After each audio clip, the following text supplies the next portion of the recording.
வணக்கம் நண்பர்களே. இஸ்லாமிய போர்கள் நம்ம தொடர்ந்து பார்த்துக்கிட்டே வரோம். அதாவது 630வது ஆண்டு அப்போ தான் மெக்காவுக்குள்ளே மறுபடியும் அவர் போகிறாருன்னு வச்சிங்களேன். அது வரை உள்ள அந்த 10 ஆண்டுகளும் அங்கொன்றும் இங்கொன்றுமாக தொடர்ந்து சண்டைகள் நடந்துக்கிட்டே இருந்தது. அதுலேயும் கடைசியாக போன வாரம் பார்த்தப்போ என்ன பார்த்தோம், பஷீர் அப்படின்ற ஒரு தலைமையில் போனப்போ 30 பேரையும் கொண்டுட்டாங்க அப்படின்றதையும் பார்த்தோம். அப்போது அதற்கு எதிர்வினையாக முகமது நபி என்ன செய்தார்? அப்புறம் நண்பர்களே, வழக்கமாக உள்ள கோரிக்கை தான், புத்தகங்கள் வாங்கி உங்களை ஆதரவை தாருங்கள். புத்தகங்கள் விற்பனையின் மூலமாக வரும் பணத்தை கொண்டு தான் நம்ம இந்த சேனலை நடத்துகிறோன்றது உங்களுக்கு நல்லா தெரியும். அப்புறம் பார்த்திங்கன்னா பண்டைய உலகின் வரலாறு அப்படின்னு ஒரு 2 மணி நேர ஆவணப்படம் இருக்குது. அதையும் பார்த்து உங்கள் ஆதரவை தாருங்கள். 3வது கோரிக்கைன்னு இல்லை, விருப்பம் இருக்கிற நண்பர்கள் என்னோட டெலகிராம் குரூப்பில் சேர்ந்து நேரடியாக என்னோடு உரையாடலாம். தினமும் மாலையில் நான் பதிலளிப்பேன். இப்போ கொஞ்ச நாளாக ஒன்றும் பதில் போட முடியல, கொஞ்சம் ட்ராவலிங்கில் இருக்கிறதுனால. பட்டு தொடர்ந்து டெய்லி பதில் சொல்லப்படும். உங்களுடைய கேள்விகளை நேரடியாக அங்கே கேட்கலாம். அடுத்தால வேறு சேனல்கள் நடத்தும் நண்பர்கள் யாராவது இந்த காணொளியை பார்க்கும்போது நான் உங்கள் சேனலில் பேசினா நல்லாயிருக்கும்னு நினச்சிங்கன்னா தாராளமாக கீழே இருக்கக்கூடிய வாட்ஸ்அப் நம்பரில் தொடர்பு கொண்டு தோழர் அமுதாவை காண்டாக்ட் பண்ணுங்கள். அப்புறம் எனக்கு இதெல்லாம் எதுவுமே முடியாது சார் அப்படின்னீங்கனாலும் பரவாயில்ல, சப்ஸ்கிரைப் பண்ணிங்கன்னா கூட அதுவே ஒரு பெரும் ஆதரவு தான். லைக் போட்டிங்கனாலும் ஆதரவு தான், கமெண்ட் போட்டிங்கனாலும் ஆதரவு தான். இந்த வீடியோவை வாட்ஸ்அப் மற்றும் வேறு சமூக தளங்களில் பகிர்ந்தாலும் அதுவும் ஒரு வகையான ஆதரவு தான். மொத்தத்தில் உங்களது ஆதரவை ஏதாவது ஒரு வகையில் எங்களுக்கு தொடர்ந்து கொடுத்துக்கிட்டே இருங்க. என்ன செய்தார் அப்படின்னு பார்த்தோம்னா, தொடர்ச்சியாக அந்த இனக்குழுக்களை தங்கள் கட்டுப்பாட்டுக்கு கொண்டு வர்றது தான் அவரோட வேலையாக இருந்ததுன்னு வைங்களேன். இன்னொரு செய்தி, நேற்று நாம் கிழக்கிந்திய கம்பெனியில் பற்றி பேசிகிட்டு இருக்கப்போ, நபிகள் நாயகத்தால் தான் ஐரோப்பியர்கள் இங்கே வர வேண்டியது இருந்ததா, அதாவது கடல் வழி மார்க்கத்தை கண்டுபிடிக்க வேண்டியிருந்ததா அப்படின்னு சொல்லி தலைப்பு வச்சுருந்தாப்புல தம்பி. அந்த தலைப்பில் எனக்கு ஒன்றும் தப்பாக தெரியல, அது நிறைய பேருக்கு தப்பாக தெரிஞ்சிருக்கு போல இருக்குது.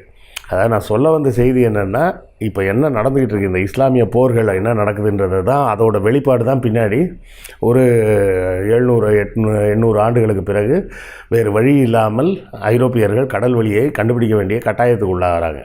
ஏன்னா அது வேறு பார்த்திங்கன்னா, வணிகம் என்பது ஐரோப்பியர்களுக்கு எளிதாக தான் இருந்தது. அதுக்கு ஒரே காரணம், இந்த அரபு நாட்டு வணிகர்கள் எல்லாம் தனித்தனி குழுக்களாக இருந்து கொண்டு இருந்தது. இதில் முக்கியமாக நம்ம பார்க்க வேண்டிய விஷயம் என்னென்னா, அந்த ஹுதைபியா அப்படின்ற ஒரு ஒப்பந்தம் போட்டாங்கல்ல, அந்த ஒப்பந்தத்துக்கு பிறகு நபிகளுக்கு வேலை ஈஸி ஆகிடுச்சு. அதுக்கு முன்னாடி வேலை பார்த்திங்கன்னா, அதாவது 628 வரை உள்ள காலகட்டங்களில் பார்த்திங்கன்னா வேறு பெரிய சிக்கல் இருந்தது. எப்பவும் குறைஷிகள் சண்டைக்கு வருவாங்க. குறைஷிகள் சண்டைக்கு வரும்போதெல்லாம் வேறு இவருக்கு பிடிக்காத இனக்குழுக்கெல்லாம் அவங்க கூட சேர்ந்துப்பாங்க. இப்படிலாம் நடந்துக்கிட்டு தான் இருந்தது தொடர்ந்து. ஆனால் இந்த ஒப்பந்தம் அடுத்த 10 ஆண்டுகளுக்கு நம்ம யாரும் குறைஷிகளும் சண்டை போடக்கூடாது, இஸ்லாமியர்களும் அங்கே வரமாட்டாங்க அப்படின்ற மாதிரி அந்த ஒரு ஒப்பந்தம் போட்ட உடனே என்ன வசதியாகி போச்சு, இந்த சின்ன இனக்குழுக்கள்லாம் இருந்தாங்க பாருங்கள், இந்த ஹவாசின், ஆமீர் அப்படின்ற பேர்லலாம் இருப்பாங்க. பனு நாதீர், பனு அமீர், பனு ஹவாசின் அப்படின்னு பல பேர்களில் சின்ன குழுக்கள்லாம் இருக்காங்க பாருங்கள். அவங்களாம் இந்த குறைஷிகளை விட்டு வெளியே இருக்கிறவங்க, மெக்காவில் இல்லாத மக்கள். அவர்களுக்கு என்ன ஒரு பெரிய பின்னடைவு ஆகுதுன்னா, இப்போ குறைஷிகளை சண்டைக்கு கூப்பிட முடியாது துணைக்கு. அது ஒரு பெரிய சிக்கல். இவங்க எல்லாருமே இருக்காங்க தனித்தனியாக இருந்தாலும், இவர்களுக்கு ஒரு பெரிய சிக்கல் என்ன வருதுன்னா, முதல்லலாம் குறைஷிகளோட துணை இருந்ததுனால அடிக்கடி இவர்களால் போய் ஏதாவது நோண்டிக்கிட்டு இருக்க முடிஞ்சது. இப்போ இது ஒரு பெரிய பிரச்சனையாகி தனித்து விடப்பட்டார்கள். எல்லா இனக்குழுக்களும் தனித்து விடப்பட்டார்கள்ன்றப்போ இவருக்கு இது ஒரு அப்பர் ஹேண்டு மாதிரி ஆகிடுது. ஒரு பர்டிகுலர் குழுவை மட்டும் தனியாக கூப்பிட்டு 2 உதைக்கலான்ற மாதிரி வைங்களேன். ஏன்னா இப்போ இந்த ஃபடாக்குன்ற பகுதியில் இருக்கிறவங்கெல்லாம் அடிக்கடி இவருக்கு எப்போதுமே தொல்லை கொடுப்பவர்களாக தான் இருப்பாங்க.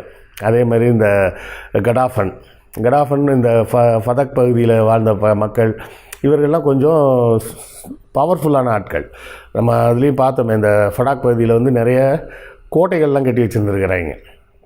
ஸோ இது ஒரு பெரிய தலைவலியாக இருந்ததுனால இவர் செய்த முதல் வேலை, அதாவது இந்த 10 ஆண்டுகளும் அவர் செஞ்சிகிட்டு இருந்த வேலை என்னென்னா, தனித்தனியாக இனக்குழுவாக பிரிஞ்சு நிற்காதீங்க. நம்ம எல்லோருக்கும் ஒரே அடையாளம், இஸ்லாமியர்கள் அப்படின்ற ஒரு அடையாளத்துக்கு கீழே, ஒரு குடையின் கீழே வந்துட்டோம்னா நமது பலம் பெருசாக மாறும் அப்படிங்கிறது தான் அவர் திருப்பி திருப்பி சொன்னது. அவர் சொல்கிற விஷயமே என்னென்னா, சண்டைக்கு போவோம், அதுவும் சும்மா கூட இல்லை, இவர்கிட்ட வந்து வம்பு பண்ணாங்க அப்படின்னா திருப்பி சண்டைக்கு போகிறது, போனாலும் அந்த சண்டையில் வந்து நாங்கள் விட்டுறோம், நாங்கள் எங்கள் பழைய பழக்க வழக்கங்களெல்லாம் விட்டுட்டு நீங்கள் சொல்கிற ஏக இறைவன் அப்படின்ற அந்த கோட்பாட்டுக்கு நாங்கள் வந்துடுறோம் அப்படின்னு சொன்னாலே இவர்கள் எதுவும் செய்கிறதில்ல. அதைத்தான் நம்ம தொடர்ச்சியாக பார்த்தோம். போன தடவை பார்த்தப்ப அந்த பஷீர்ன்றவர் மட்டும்தான் தப்பிச்சு வந்தார்ல.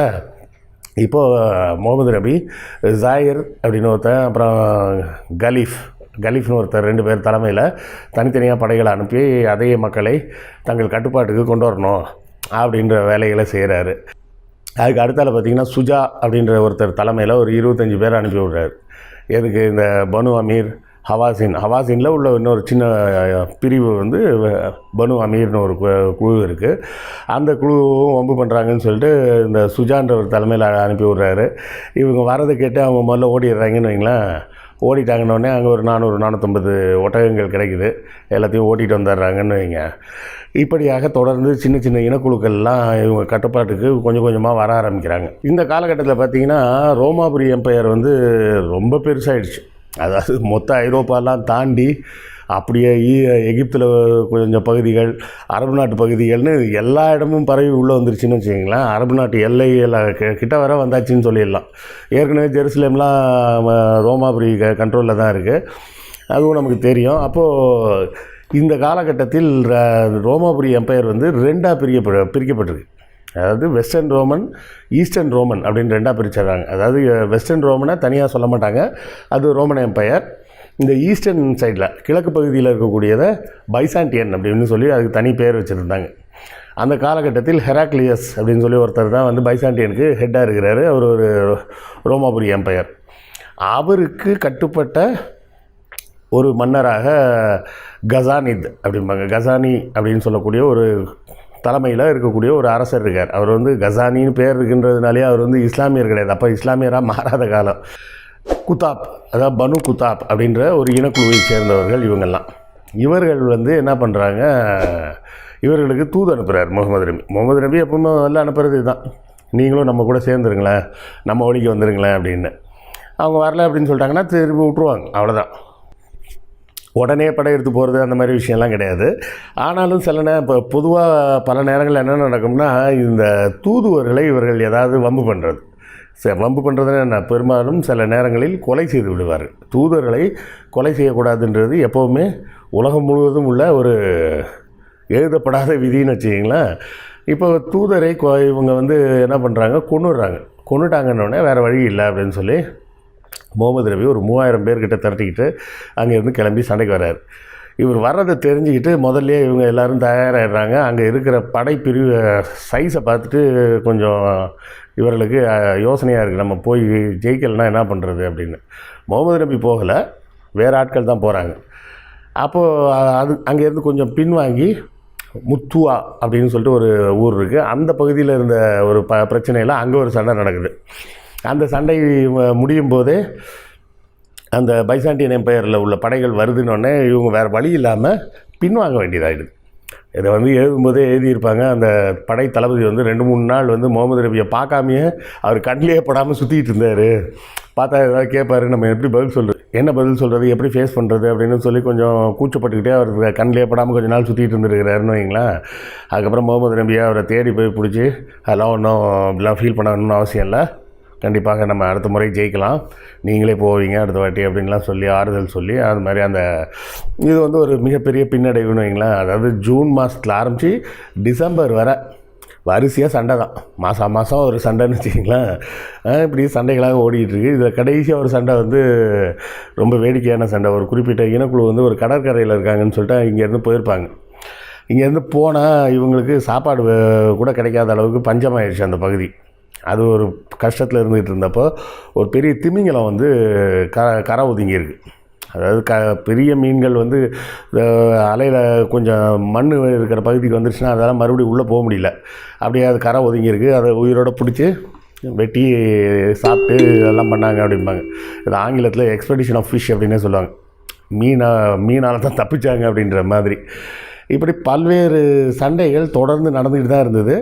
ஆனால் ஒரே ஒரு அட்வான்டேஜ் முகமது நபிக்கு என்ன கிடைச்சிது இந்த இடத்துல அப்படின்னா, மற்ற இனக்குழுக்கள் வரும்போது குறைஷிகளின் தலையீடு இல்லாமல் இருந்தது.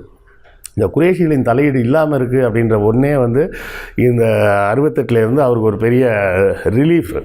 ஏன்னா ஒவ்வொரு வருஷமும் குறைஷிகள் படை திரட்டிட்டு வர்றதும் இவரை வெட்டுறதுக்கு தேடுறதும் இப்படியே ஓடிட்டு இருந்த காலம் போய் இந்த 2-3 வருஷம், அதாவது 2 வருஷம்னு வச்சுக்கலாம். ஏன்னா 630 ஜனவரியிலே இவர் வந்து மெக்கா வந்துட்டார் திருப்பி. அப்போது அப்படியே இப்போ குட்டி குட்டியாக அங்கங்கே பிரச்சனைகள் ஓடுது. இப்படியாக இருக்கும்போது இன்னும் வேறு இன்னொரு 2-3 சண்டைகள் நடக்குது குட்டி குட்டியாக. அது முடிஞ்சு 1630 ஜனவரி மாதம் மெக்காவே அவர் கைக்கு வந்துருச்சு. அதுக்கு உண்டான செய்திகளெல்லாம் தொடர்ந்து அடுத்த வாரம் பார்ப்போம். நன்றி, வணக்கம்.